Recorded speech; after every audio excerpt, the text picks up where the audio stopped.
selaku tuan rumah, pemerintah Indonesia telah menyediakan mobil berkelas dengan teknologi canggih dan ramah lingkungan, yakni Hyundai Genesis G80.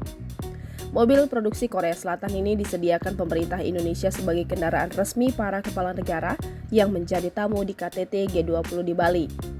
Penunjukan mobil tersebut disampaikan langsung Presiden Joko Widodo dalam sebuah kegiatan pameran bertajuk The Future EV Ecosystem for Indonesia.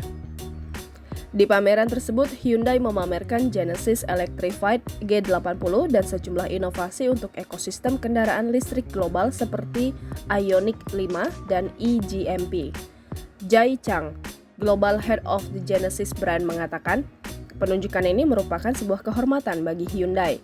Genesis Electrified G80 merupakan model EV premium pertama dari Genesis dan menjadi standar baru untuk sedan listrik mewah. Pada sisi eksterior, mobil ini tampak dengan grill khas yang aerodinamis berbentuk pola G-Matrix terbalik khas Genesis. Pada interiornya, Genesis menyajikan konsep beauty of white space dengan material ramah lingkungan di seluruh bagian interior sehingga memancarkan nilai berkelanjutan yang ingin direalisasikan oleh Genesis.